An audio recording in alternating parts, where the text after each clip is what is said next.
சிலர் சொல்லும் சம்பவங்களை கேட்டா தலை கிர்ன்னு சுத்தம். நடிகர் ராஜ்கிரண் சொல்லுவதை கேட்டா தலை மட்டும் இல்ல, விரலு காலு எல்லாமே சுத்தும் போல இருக்கு.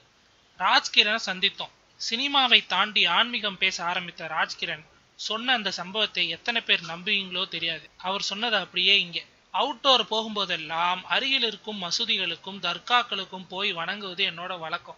அப்படி ஒரு முறை திப்பு சுல்தான் மஜீதுக்கு போயிருந்தேன். நான் முன்னோர்களை நினைச்சு வணங்கினா அந்த பலன் அவங்களுக்கு போகுங்கிறது நம்பிக்கை. நான் திப்பு சுல்தான மனசுல நினைச்சிட்டு பிரார்த்தனை பண்ணினேன். சில நிமிஷம் கழிச்சு வெளியில் வந்த நான் எதிரில் வந்த பெரியவர்களை வணங்கி கொண்டே நடந்தேன். அப்போதுதான் அந்த பெரியவரை பார்த்தேன். வயசு 150 இருக்கும். அப்படி ஒரு கலர், கண்களில் ஒரு தீச்சன்யம். என்னை நேருக்கு நேராக உற்று நோக்கியபடி என் அருகில் வந்தார். திப்பு சுல்தான நினைச்சு பிரார்த்தனை பண்ணியிருக்க, உன் பிரார்த்தனை ஏற்றுக்கொள்ளப்பட்டது என்றார். நான் அப்படியே புல்லரிச்சு போய் நின்னுட்டேன். என்ன பேசுவதென்றே புரியாத என்னை மறுபடியும் அசர வைத்தது அவரது பேச்சு. இன்னும் 15 நாள்ல உனக்கு கல்யாணம் நடக்கும் போ என்றார். என் முதல் மனைவியால் பாதிக்கப்பட்டு சொத்துக்களை எல்லாம் இழந்து மோசமான நிலையில் இருந்தேன். அம்மாவை தவிர வேறு எந்த பெண்ணும் நல்லவ இல்லை என்று மனசுக்குள் ஆணி அடிச்சது போல நம்பவும் ஆரம்பிச்சிட்டேன். இந்த நேரத்துல எனக்கு கல்யாணம், அதுவும் இந்த 50 வயசுல என்றால் நம்பவா முடியும்?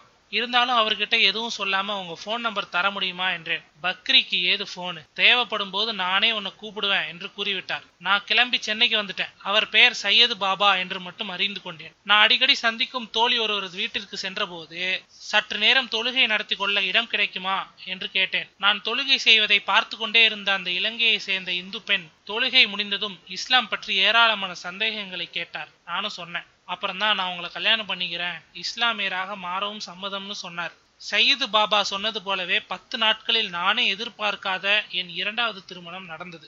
அதுக்கப்புறம் அவரே என் நம்பருக்கு போன் செய்தார். என்ன கல்யாணம் நடந்துருச்சா என்றார். என் நம்பர் அவருக்கு எப்படி கிடைச்சது, நான் கல்யாணம் பண்ணியது அவருக்கு எப்படி தெரிஞ்சது, எதுவுமே தெரியல எனக்கு. நான் அதிர்ச்சியோட கேட்டு கொண்டிருந்தேன். அப்போ சொன்னாரு, உனக்கு ஆண் புள்ள பிறப்பான், அவனுக்கு திப்பு சுல்தான் என்று பெயர் வை என்றார். அவ்வளவுதான், போன் கட்.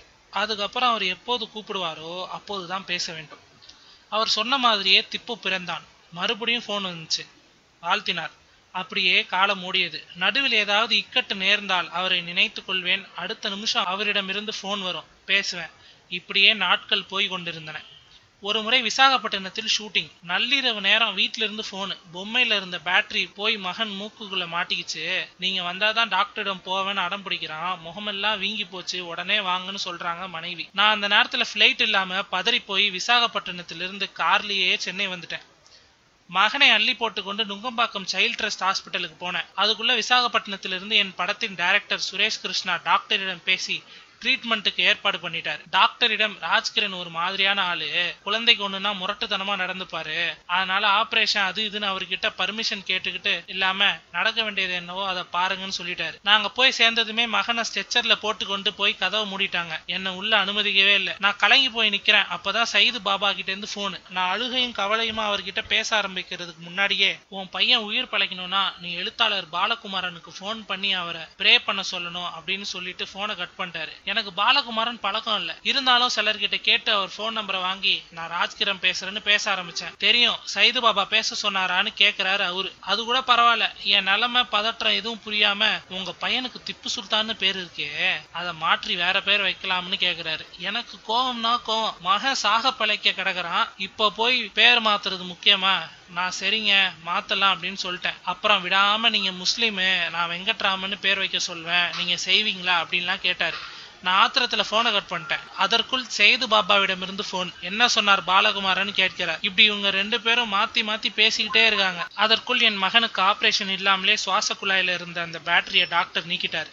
என்கிட்ட அவங்க 2 பேரும் மாறி மாறி பேசி குழப்பாம இருந்திருந்தா நான் மூர்க்கத்தனமா நடந்திருந்திருப்பேன். அந்த பேட்டரி உள்ளே ஓபன் ஆகி மூளை நரம்பு கண் பார்வை நரம்புகளில் பாதிப்பு ஏற்படுத்தி இருக்கும். அந்த பேட்டரி வெடிப்பதற்குள் அதை அகற்றுவதற்கு இந்த அரை மணி நேரம் தான் ரொம்ப முக்கியமான நேரமாக இருந்திருக்கிறது. இதெல்லாம் அதுக்கப்புறம் மருத்துவர் அந்த பயங்கரத்தை விவரித்த போதுதான் புரிந்து கொண்டேன். கடைசியாக பாபா சொன்னார், நீ நினைக்கும் போதெல்லாம் என்கிட்ட பேசணும்னு நினைச்சல, இனிமே பாலகுமாரன் கிட்ட பேசு. கஷ்டம்னு வந்தா அவர் மடியில படுத்தாளு. நான் தான் அவரு, அவர் தான் நான். நானும் பாபா வடிவில் பாலகுமாரனை பார்க்கிறேன். இப்போது என்னுடைய ஆன்மீக குரு அவர்தான் என்றார் ராஜ்கிரண். ஒவ்வொருவரது வாழ்க்கையிலும் தான் எவ்வளவு மிராக்கிள்ஸ்.